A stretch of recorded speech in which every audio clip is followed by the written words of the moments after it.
ఇప్పుడు మీరు అన్నట్టు సెక్స్ ఎడ్యుకేషన్ అనుకోండి, పేరెంట్స్ హెసిటేషన్గా ఫీల్ అయ్యో లేకపోతే ల్యాక్ ఆఫ్ అవేర్నెస్ అనుకొని పిల్లలకి చెప్పరు.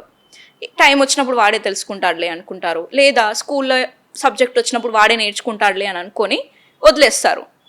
బట్ వీడు ఈవెన్ టీచర్స్ కూడా ఏం చేస్తారు, కొంతమంది మీరే చదువుకోండి అంటారు, లేకపోతే పైన పైన లైట్గా చెప్పేసి వదిలేస్తారు. మరి వాడు రియల్ కాంటెంట్ ఎక్కడి నుంచి నేర్చుకుంటాడు? ఓకే కదా. సో పేరెంట్స్ నుంచి గురువు నుంచి రానప్పుడు ఆబ్వియస్లీ ఫ్రెండ్స్, ఇప్పుడైతే సోషల్ మీడియా. వీళ్ళు పేరెంట్స్ కానీ టీచర్స్ కానీ చెప్తే దాన్ని ఒక పాజిటివ్ వేలో మంచిగా చెప్తారు. అదే నీకు ఇంకొక దగ్గర నుంచి తీసుకున్నప్పుడు దాన్ని నెగిటివ్ వేలో తీసుకుంటాడు. రైట్. సో చిన్నప్పటి నుంచే వాళ్ళ బాడీ పార్ట్స్ ఏంటి, మేల్ ఫీమేల్ అంటే ఎందుకు స్పెసిఫిక్గా ఉంటారు, ఎందుకు మనం ఇలా డిఫరెంట్గా ఉన్నాము, ఎవరిని ఎలా రెస్పెక్ట్ చేయాలి, ఏది ఎప్పుడు ఎలాంటి టైంలో చేస్తే కరెక్ట్ అనేది అన్నీ ఎందుకు అంటే ఫీమేల్కి కూడా రిప్రొడక్టివ్ సిస్టమ్ అనేది ఎందుకు వస్తుంది, అసలు ఒక హ్యూమన్ అనేది బర్త్ ఎలా ఇస్తారు, ఇవన్నీ ఈ సైన్స్ తెలియకపోతే వాడు ఆబ్వియస్లీ అడ్వాంటేజ్ తీసుకుంటాడు కదా ఈ సబ్జెక్ట్ని.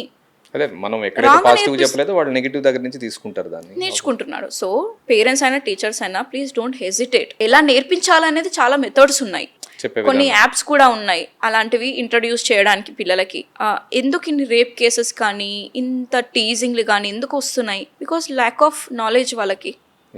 ఇది చేయడం తప్పు అని చెప్పేవాడు ఎవడు లేడు, చెప్పినా వాడు రాంగ్ గా చెప్తున్నాడు, ఎడ్యుకేట్ చేయట్లేదు ప్రాపర్లీ. సో ఇదంతా పేరెంటింగ్ మళ్ళీ.